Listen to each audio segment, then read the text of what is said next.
At Charles de Gaulle Airport, near Gate 43, a solitary figure waited in the early morning hours. Ibrahim Traoré, Burkina Faso's president, chose to blend into the crowd rather than command it. No security detail surrounded him, no officials whispered urgently in his ear. No cameras captured his every move. Dressed simply in an ordinary button-down and dark pants, his well-worn shoes telling stories of countless journeys, he sat quietly checking his phone as dawn's first light streamed through the terminal's expansive windows. He could have demanded the presidential aircraft. He could have insisted on VIP treatment, private lounges, or cleared security corridors. But Ibrahim Traoré understood something most leaders miss. Genuine leadership doesn't demand recognition. It earns respect. And respect, he knew, grows best in humble soil, among ordinary people doing ordinary things. To anyone passing by, he appeared unremarkable. Perhaps someone's relative, maybe a visiting professor, just another middle-aged African traveler making his way home. Nobody looked, twice, which suited him perfectly. Behind him lay hours of intense but productive meetings in Brussels, where he'd spoken directly about Africa's mineral wealth and the continent's journey toward true independence from foreign control. His message had been clear and uncompromising. Africa isn't up for auction, and Burkina Faso won't be anyone's testing ground. Now, surrounded by the airport's sterile calm, he was simply another passenger ready to return home. The terminal hummed with typical travel energy. Business travelers nursing coffee and checking emails, families shepherding sleepy children toward departure gates, flight crew members maintaining perfect posture while reviewing passenger lists and timing their professional smiles. Then the atmosphere shifted. Bernard Delacroix made his entrance. As CEO of Euroman Energy, one of Europe's most powerful mining corporations built on West African resources, he moved through the space like he owned every square foot. His perfectly tailored charcoal coat and handcrafted Italian leather shoes announced his presence with each step across the polished floor. Two assistants flanked him, and while he barely acknowledged other travelers, everyone noticed his arrival. When informed that business class was completely booked, Delacroix's response was immediate and sharp. "Impossible," he declared, switching fluidly between French and English. "Look again." The gate agent checked once more, then a third time. Her answer remained unchanged. "I'm sorry, sir, but every business class seat is occupied," she explained, maintaining professionalism despite her obvious tension. "I'm not merely another passenger," Delacroix snapped. "I represent major strategic investments in this region. Economy class is not an option for me." The gate crew exchanged worried glances. One spoke quietly into her headset, requesting backup from senior cabin crew to handle this delicate situation. Enter Claire. As a veteran flight attendant with years of experience managing everything from intoxicated executives to temperamental celebrities, she prided herself on maintaining order and discretion.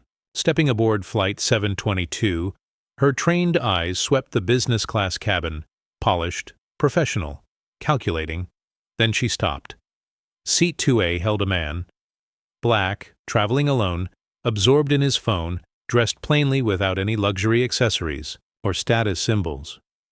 Something didn't align with her expectations, Claire whispered to a colleague. This might be an error. Approaching with a smile that never quite warmed her eyes, she spoke smoothly. "Excuse me, sir. Could I please see your boarding pass?" Ibrahim glanced up and silently handed over the document. She examined it carefully. The name matched. The seat assignment was correct, but something about his understated appearance clashed with her assumptions about who belonged in 2A. "Sir, I apologize, but we may need to move you to economy class. We're overbooked, and there's a high-priority passenger requiring this particular seat. Naturally, we'll provide appropriate compensation for any inconvenience." The request was delivered professionally, yet it cut through the air like a blade. Ibrahim raised an eyebrow but kept his voice level. "And why should I be the one moved?" Claire's smile grew more strained. "No particular reason, sir. Simply a necessary adjustment." "Someone more important than me, you mean?" he asked calmly. She hesitated. "We're accommodating a strategic business partner." "No," he replied quietly, tucking his boarding pass back into his shirt pocket. "I'll be staying right here." His words weren't shouted or angry, but they resonated through the quiet cabin like a judge's gavel, striking wood. Claire blinked, her posture stiffening. She wasn't accustomed to being refused, especially not by someone who appeared to be just another passenger in her eyes. Meanwhile, other crew members discreetly approached a young black man in 3B, requesting he switch seats.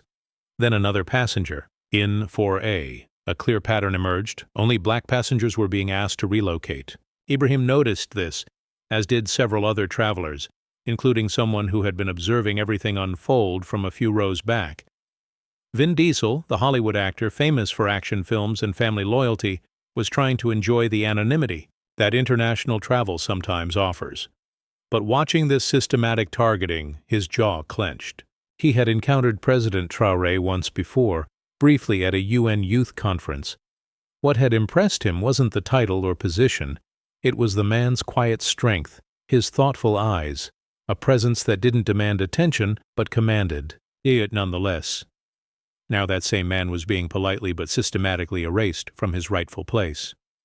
Vin stood up quietly. "Pardon me," he said, stepping into the aisle.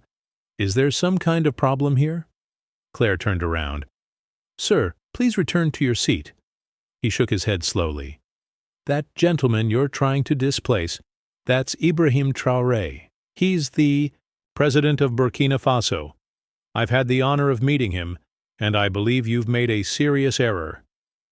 The entire cabin fell silent. Claire's face drained of color.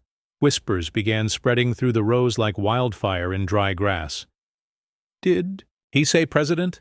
someone murmured behind them. Ibrahim remained seated throughout this exchange, hands folded calmly, his expression unchanged. He didn't need to say anything. The truth had already spoken for him. The cabin had descended into that particular kind of stunned silence that feels heavy and seems to stretch forever. Passengers slowly turned their heads, expressions cycling through confusion, shame, and growing understanding. Some whispered among themselves. Others simply stared. Claire stood frozen, mouth slightly agape. As if Vin Diesel's revelation had stolen the breath from her lungs, she tried to speak but produced only incoherent sounds. Vin hadn't needed to raise his voice. His calm certainty made his words land with even greater impact. Ibrahim Traoré remained motionless in his seat, hands still folded, his face unreadable. This wasn't smugness or vindication. It was something deeper.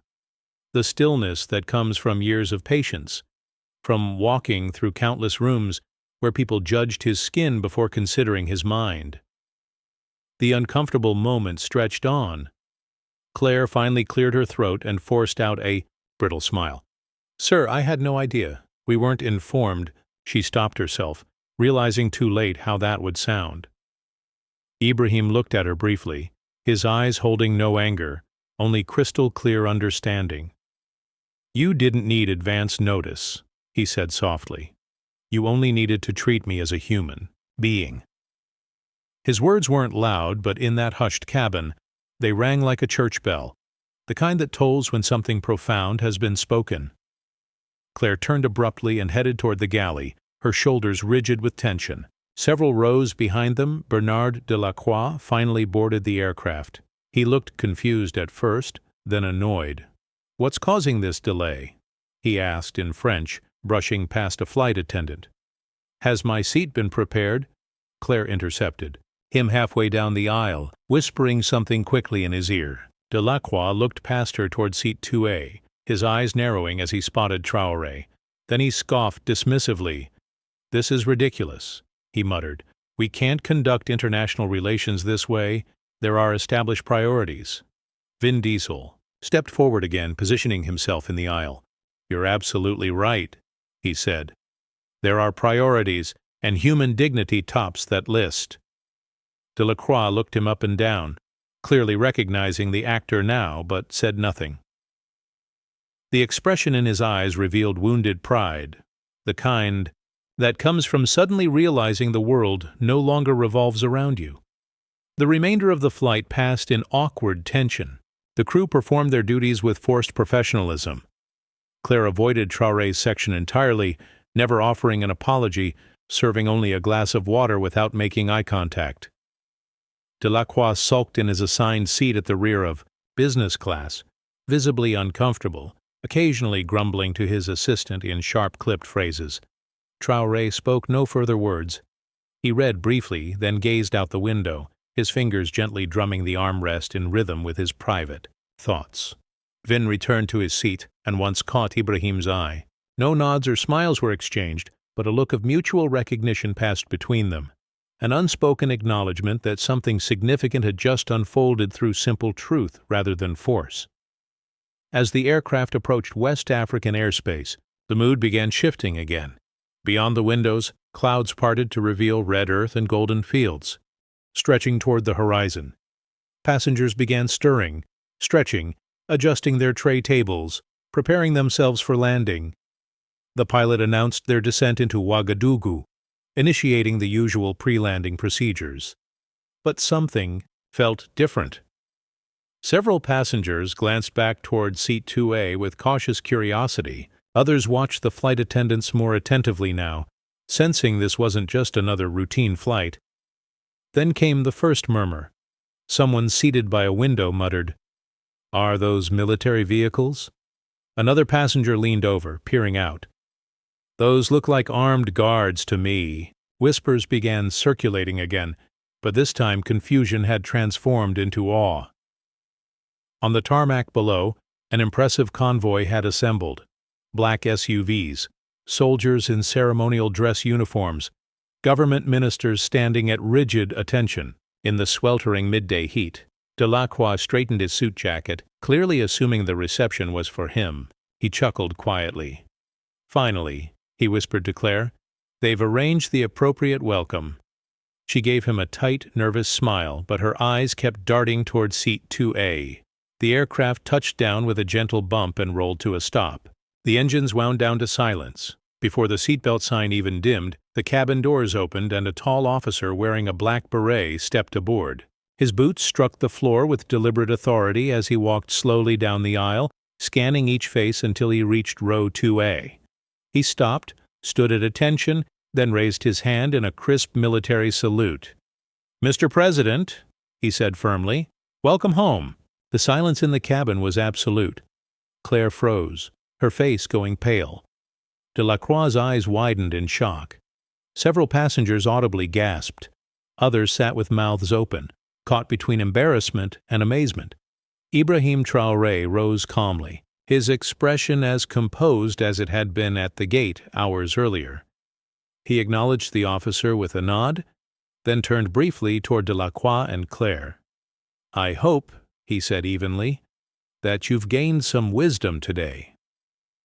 He didn't wait for responses. Stepping off the plane, he was immediately surrounded by ministers, soldiers, and a small crowd of Burkinabe citizens who had gathered near the terminal fence. Camera shutters clicked rapidly. The sun illuminated his shirt, now slightly wrinkled, from the journey, and lit up his face as he raised a hand to acknowledge his people. He didn't wave like a celebrity seeking attention. He acknowledged them like a leader recognizing his community. Back on the aircraft, Delacroix attempted to stand, but two officers blocked his path. "You will remain seated," one commanded. "There are matters requiring your attention." "What is the meaning of this?" Delacroix demanded. "I am an honored guest of this country." "No," the officer replied. "You were a guest. Now you're someone facing questions." Claire sank deeper into her seat as another officer approached her. "You as well," he said. "Disrespecting a head of state is taken very seriously here," she stammered. "I had no idea. I was following standard protocol." "You didn't need prior knowledge," the officer replied. "You only needed to demonstrate basic fairness." Both were escorted off the plane under quiet supervision. No handcuffs, no shouting, just consequences finally catching up. Vin Diesel remained in his seat, watching it all unfold. As the cabin began buzzing with speculation, whispers, and hushed conversations, he leaned back, closed his eyes, and exhaled slowly. He knew this story would spread far beyond this moment, across news cycles, social media platforms, and cultural boundaries. But for him, it wasn't about viral fame. It was about something much simpler. Sometimes all it takes to alter a moment in history is standing up and speaking truth aloud. And sometimes that truth sits quietly in seat 2A, patiently waiting for the world to notice. The blazing sun over Ouagadougou cast long shadows across the tarmac where cameras flashed and reporters pushed for better angles of the unfolding drama. President Ibrahim Traoré moved through the crowd with quiet dignity, his steps measured, his expression calm and unshaken by the chaos behind him or the media storm building globally. Behind him, Claire and Bernard Delacroix were quietly escorted to separate black vehicles, their faces blank, their confidence completely drained. There were no protests, no resistance, only silence and the heavy weight of realization settling over them. For the first time in their careers, they held no control, no boardroom influence, no practice smile, no frequent flyer status could protect them from the truth that had finally demanded recognition, and the world was watching.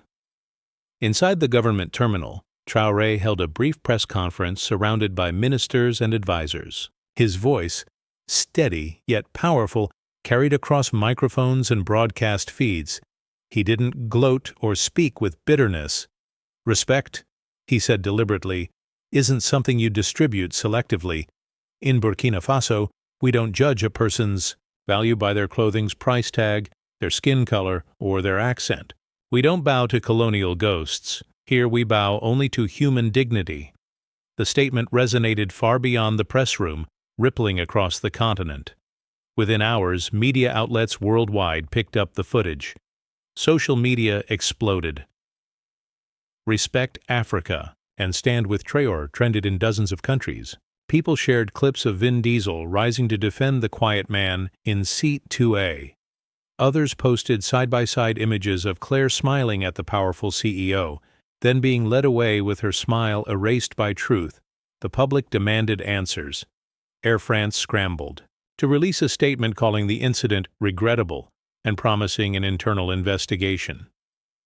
The language was vague, the tone corporate, which only intensified public outrage. Activists, influencers, and journalists from Nairobi to New York demanded deeper examination, not just of one flight, but of the systems enabling such incidents repeatedly. In Paris, Delacroix faced mounting pressure as regulators and human rights organizations called for investigations into Euroman's practices across West Africa. His lawyers argued for diplomatic immunity, citing international business protections. But Burkina Faso's Ministry of Justice responded clearly, "This isn't a colony. This is a sovereign nation. He will face questions here under our laws like any other individual." Claire, meanwhile, underwent extensive questioning by local authorities. In footage later leaked from the interview room, she could be seen wiping away tears, her voice shaking. "I didn't know who he was," she kept repeating. "I had no idea." The investigator across from her never raised his voice. He simply stated, "You didn't need to know his identity. You only needed to treat him as a human being. That was the heart of everything." Back at the presidential palace, Ibrahim Traoré sat in his office surrounded by stacks of documents. Roads needed repair, youth programs required funding, infrastructure projects awaited oversight. The work of leadership continued, unaffected by spectacle. But something fundamental had shifted. The airplane incident had rippled into something far larger than a single moment of discrimination. Throughout Burkina Faso, young people felt renewed pride swelling in their hearts. They spoke of a president who walked among them, who didn't hide behind protective barriers, who faced insults without rage and responded with reason.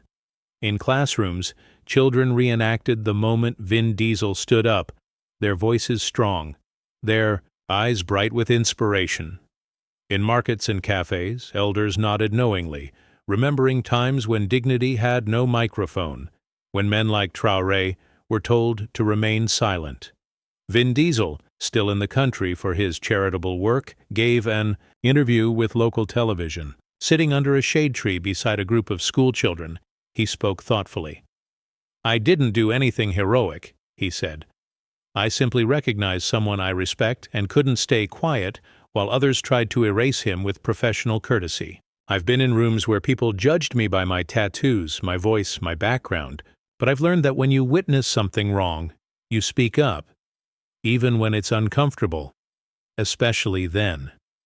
Later that week, Ibrahim and Vin met again, this time at a rural school Vin's foundation had helped construct. No cameras were present, no press briefings scheduled, just two men shaking hands under the open sky. One of the teachers, an older woman with gray threading through her hair and fire burning in her eyes, watched the scene quietly. "History doesn't always announce itself with fanfare," she whispered to a colleague. "Sometimes it simply walks into seat 2A and waits for someone to notice." In the following weeks, Burkina Faso enacted new legislation requiring international airlines operating within its borders to complete cultural competency training. A commission formed to document and address discrimination instances in international travel. Other African nations began implementing similar measures. Across the Atlantic, conversations opened in boardrooms and media circles, not just about racism, but about the subtler systematic ways power determines who belongs and who doesn't. For Claire, there was no imprisonment, but she lost her position. More significantly, she lost the certainty that professionalism was sufficient without empathy. Her name became part of a cautionary tale, not about malice, but about indifference, the kind that slowly erodes human dignity until someone decides to stop it. As for Delacroix, legal battles stretched on indefinitely. He faded from headlines, replaced by newer scandals and fresher faces. But in West Africa, people remembered, not just his arrogance, but the image of him standing, stunned while a man he'd tried to displace received salutes from an entire nation. And Ibrahim Traoré continued leading, not with amplified voices but with unwavering resolve. He didn't construct monuments to commemorate the moment. He didn't rename airports or mint special coins. Instead, he returned to his work with the same quiet purpose that had placed him in that airplane seat. He taught his cabinet, his people, and the world a lesson they wouldn't forget. Not just about protocol, but about presence. Not just about identity, but about integrity. Because ultimately real power doesn't need to shout. It listens, it waits, it holds its ground without raising its voice. And when the world forgets what dignity looks like, sometimes it takes an ordinary man in simple clothes, a witness with a conscience, and the courage to speak when silence would be easier. That flight landed only once, but the story it carried will soar for generations to come.